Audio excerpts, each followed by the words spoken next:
l'émission Kumba Actu. Aujourd'hui, nous parlerons des événements nouveaux de la semaine au programme, l'élocution du président Bassirou Diomaye Faye à la célébration de la Korité, les passations de service des nouveaux ministres, les résultats de la Ligue Europa et pour finir, l'ancien joueur de football du NFL, O.J. Simpson, nous a quitté ce jeudi 11 avril 2024 suite d'un cancer. Restez avec nous pour tout savoir sur l'actualité. Kumba Actu, c'est tout de suite.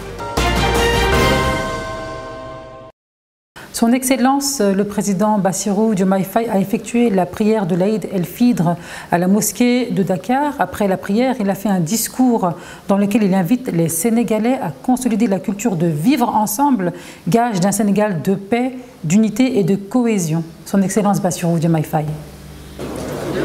Et dire mon immense plaisir d'avoir pu sacrifier à cette tradition avec les Sénégalais et dire que par la grâce de Dieu, nous avons pu commencer le jeûne, faire une campagne électorale paisible au Sénégal, faire une élection calme et sereine au Sénégal et choisir dans la paix le président de la République. Ce qui nous a valu le respect et l'admiration du monde entier.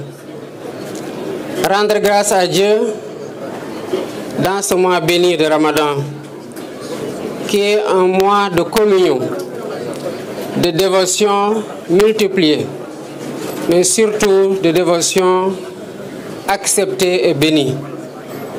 Priez que toutes ces dévotions-là soient la garantie d'un Sénégal de paix, d'un Sénégal d'unité, d'un Sénégal de cohésion sociale. Dire le pardon que j'accorde à tout le monde et demander de chacun et de chacune le pardon. Et demander à Dieu, subhanahu wa ta'ala, de nous pardonner tous et d'accepter notre jeûne et nos dévotions durant ce mois béni. Le Ramadan est un mois de convivialité et de solidarité. L'imam Ratib l'a rappelé dans son serment, l'importance de la solidarité, l'importance de la générosité entre concitoyens et l'importance de la consolidation de notre précieux vivre ensemble à travers cette solidarité agissante entre musulmans, mais aussi entre musulmans et catholiques, et plus globalement entre musulmans et tous ceux qui ont une autre confession. Nous devons dire que le Sénégal est un pays qui est un et indivisible. Il est de notre responsabilité collective et de notre responsabilité individuelle d'entretenir ce vivre ensemble qui fait la stabilité de notre pays que le monde entier nous envie.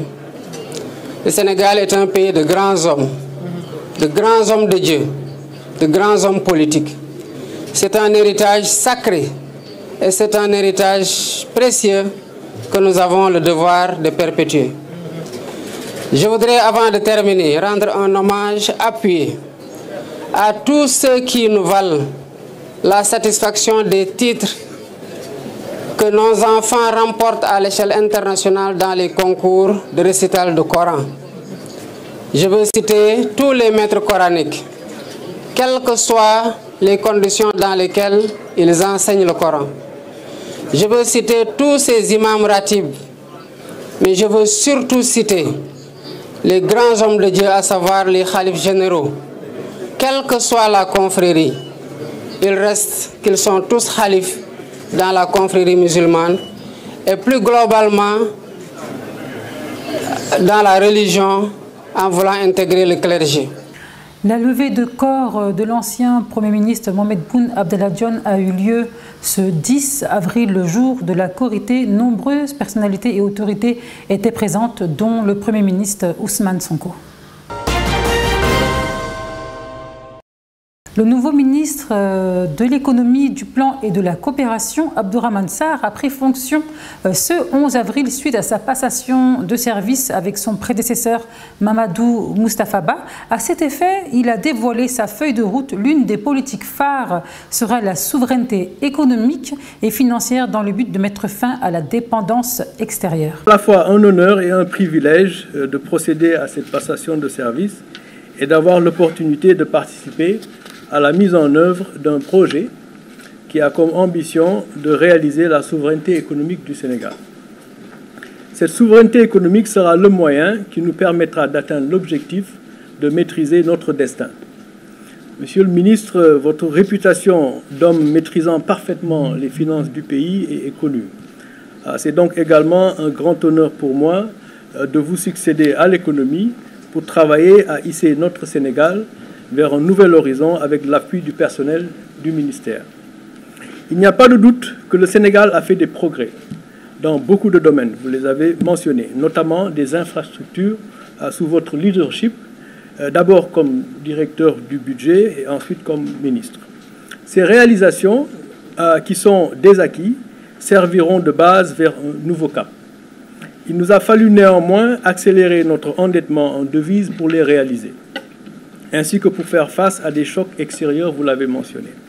Cet endettement a dans une certaine mesure réduit notre souveraineté économique. De ce fait, nous renforcerons la coopération bilatérale et multilatérale tout en ayant comme objectif de nous libérer des liens de dépendance dans nos politiques publiques. Le ministère de l'économie, du plan et de la coopération, avec l'avènement du président Bassirou Diomaye Faye, et sous la direction du Premier ministre Ousmane Sonko, a l'autorité politique de traduire le projet de souveraineté en des actes concrets de rupture. Il nous faudra donc, avec les collègues des finances, ensemble, affirmer un leadership devant faciliter la réforme du secteur public par une meilleure évaluation des dépenses en soutien à l'économie. En droite ligne des directives présidentielles, il s'agira aussi de construire des consensus sur les mesures nécessaires, aussi bien sur les recettes, les dépenses et la dette, afin d'atteindre les objectifs politiques assignés, tout en préservant des finances publiques saines et soutenables.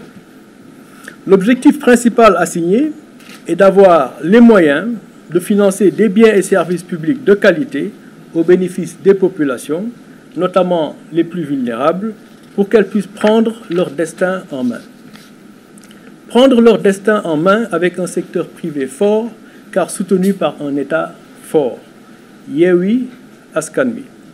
Il s'agira de faire de notre secteur privé formel ou informel et de chaque Sénégalais des acteurs clés d'un Sénégal souverain avec l'appui d'un État fort et crédible. Un État fort et crédible, c'est un État avec un cadre macroéconomique solide et des marges de manœuvre disponibles pour soutenir le secteur privé et faire face aux chocs dans un monde incertain. Ce n'est que de cette manière que nous pourrons progressivement nous libérer des liens de la dépendance extérieure. Yewwi, Sénégal. Je donnerai ma vie à ce pays. Voici les mots forts de Cheikh Diba, le nouveau ministre des Finances et du Budget après sa prise des fonctions. Écoutons-le. À toutes et à tous. Aujourd'hui est un jour particulier pour moi. Pas uniquement parce que je prends fonction comme ministre des Finances et du Budget. C'est vrai, être ministre est un honneur immense. Je tâcherai de m'en montrer digne.